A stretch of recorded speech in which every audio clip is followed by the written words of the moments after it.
So please make sure that you are checking the announcement for the day, which is always posted at the top. Right below the announcement, you will see the Photoshop World post. This says that this is day 1 of Photoshop World. So there's very specific directions that we are going to do for this today. We are not going to create the actual world. We're just getting our project ready for that. If you finish that before the bell rings today, then you need to make sure that you have turned in all the work that you owed me. That means that you completed the Photoshop questionnaire and turned that in. That means the Photoshop logo was named and saved and uploaded to Google Classroom correctly. If you have done all of those things, then you can go to Great Websites and you can play around with Great Websites for the rest of the day.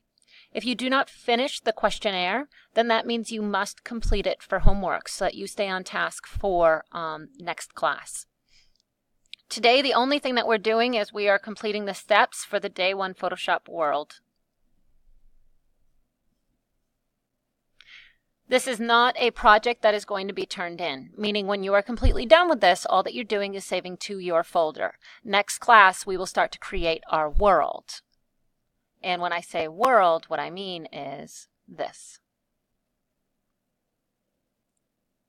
So you'll create your Photoshop world. We're going to do this later. Today, the only thing that you're working on is changing this PS logo to get it ready to create your world. So the best way to do this is to open up the worksheet like I have here and follow the steps in order. So this is erasing the light blue. Open Photoshop, go to File, Open, Desktop. We don't need class folder anymore. I'll get rid of that. And then it's Desktop, your folder. Then you're going to open up last name PS file, which is what you worked on last class. Then you are going to save it, meaning rename it, last name review, because now it's a different file. And we're changing the format to PSD. So let's do that. So I'm going to Photoshop and I'm doing File, Open. I'm finding my image from last class. I'm sorry. So you guys might need to do Desktop and then your folder. And then there's the image from last class. And I press Open. As soon as it is open, I see it says feralps.jpg. I need to rename it, right? So we're going to do a file, save as, and I am still keeping my last name. You guys will do your last name. And we're changing this project to review. And then we're switching from a JPEG to Photoshop and pressing save. I know I did it correctly because up here in this tab, it has been changed.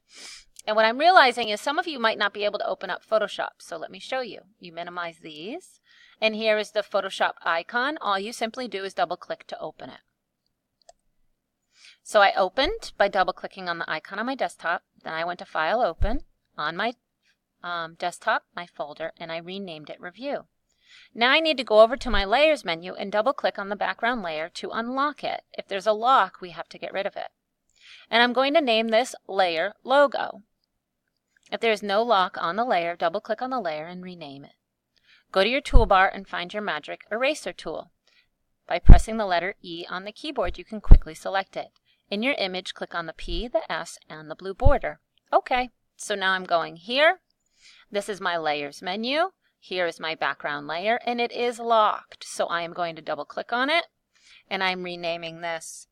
I think it was Logo. I have to go look, and I'm pressing OK. Rename it Logo, yes. Do you see the lock has disappeared and I have it named correctly? In order to do the next step, it has to be unlocked. I'm clicking E on my keyboard and you'll notice, watch right here, this is going to become highlighted. All right? And the eraser that I am going to be working with is the Magic Eraser. Right now, by pressing and holding, it's letting me know only my eraser. So when I press and hold my mouse, it makes this pop-up window happen. So now I'm going to go down to the Magic Eraser to select it. Again, you have to press and hold and then select. What I'm doing is I'm getting rid of all of my light blue. So I'm just simply clicking it away. Oops, I made a mistake. So now I go in my history and I undo. And now I click the yes. This little area is not zapping, so I'm going to do Control+ and zap that away. All right. So you'll notice that a checkerboard pattern happened. What that means is it's completely transparent. So that means that it can be seen through, which is really good. And that's what we need to have happen in order to work on our world later.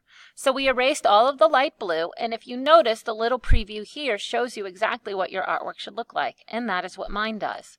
So now I'm ready to move down. Now what I have to do is I have to change this background from dark blue to white. So changing the color of the dark blue. I need to make sure that my logo layer is selected in the Layers menu. And then I'm going to select the Magic Wand. I could also press W on my keyboard. And this is what Magic Wand looks like. I need to click on the dark blue area of the logo, and I should see marching ants go around the blue. I am then going to use my paint bucket and dump it white. So I'm doing W to quickly select my Magic Wand, and it's going to be right here. Do you see how that automatically gets selected? This is not the image that is on the worksheet. So that means I have to press and hold this down and get my Magic Wand tool. Another way I can know if this is the correct tool is by just simply hovering my mouse over it, and it pops out and it says this is the Magic Wand tool. That is what we want. So now what I need to do is I need to click with my Magic Wand tool to get over the dark blue. If you notice, this little area here was not selected. So in order to add to my selection, I can hold the Shift key down. Do you see that plus sign? And when I click again, it adds to it. Now I have all of this as dark blue. So what I need to do is come over to my to my paint bucket tool right here. It is selected. And down in my color picker window, let me make this bigger, I have two colors. I need to make sure that the top one is white, which it is. Let's just say yours is not. Okay, so look, it's yellow. The way how I make this white is I double click on the top square, and then I can move this circle over and it changes. If you notice here, this is what it now is. This is what it used to be.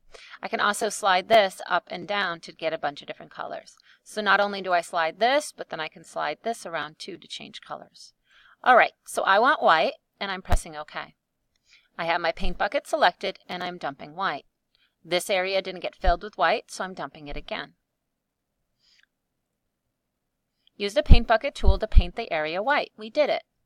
Now hold Control D on the keyboard to deselect. This will make the marching ants go away. I need to repeat these steps again for the inside of my P. So I'm going to do Control D, and it gets rid of it. Now I'm going to go back to W, which is Magic Wand, and I'm clicking on the dark blue. It has its marching ants going around it, so now I'm going to press G, which gets me back to my paint bucket, and then I'm going to dump white. If you don't remember the keyboard shortcuts, there's nothing wrong with also selecting them in your toolbar. Here I have my marching ants. I need to get rid of them, so I'm doing Control D. This is white, which is exactly what this looks like. So that means that I've completed all of these steps. Now I can do adding a gradient to the background, and look at that. After that, we are done. So it says adding a gradient to the background. Create a new layer by going to Layer, New Layer on the menu bar.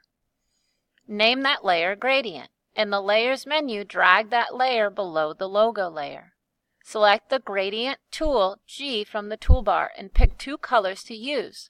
Both of these will be blending, okay? Click and drag the Gradient tool to fill that gradient layer.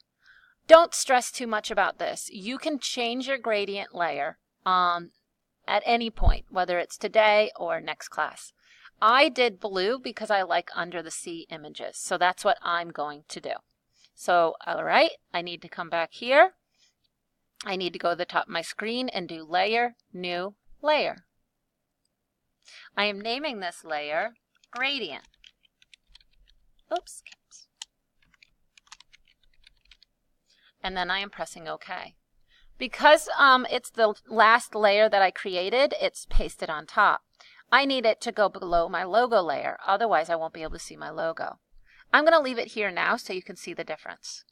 Again, with my color picker, I'm picking two colors that I want. So I'm going to do a nice soft blue and then a darker blue. And hidden behind my paint bucket is my gradient. And up here are a bunch of different options. I'm going to go with this one. And if I click and drag long, it does a really soft gradient. If I click and drag short, it does a harsher one. If I do it at an angle, it will show up as an angle, see? If I do it straight down, it comes straight down. This is a sphere, almost like a circle. This one's a little bit harsh. This one goes light, dark, light. And this one's more like a star. All right, so play around. Look at how many times I use the gradient tool and it covers up the last one. So play around with it, all right? So again, I like this a gradual light to dark so that it looks like it's under the sea. Again, I did not ruin my logo layer, but it is hidden behind and I don't get to see that. So I will put my logo layer on top, and now look at how nice this looks. This is as far as you need to get today. So as soon as I get this far, I'm simply just going to do a File Save As. I am in my folder. If you are not, you go Desktop, your folder. You are leaving it as a Photoshop document. That is extremely important. It has to be a Photoshop document because you have 2 layers. You are editing and working on this project. So it has to be a JPEG. I'm sorry, it has to be a Photoshop. So I'm pressing Save. Yes, I would like to replace it. And OK. And now next class, when you guys come in, we can start to edit and change this. And you'll see here it says Save Your Work. That's it. And then you can go back to Google Classroom and figure out what you need to do for next class. Don't forget to look at past student examples and come up with ideas.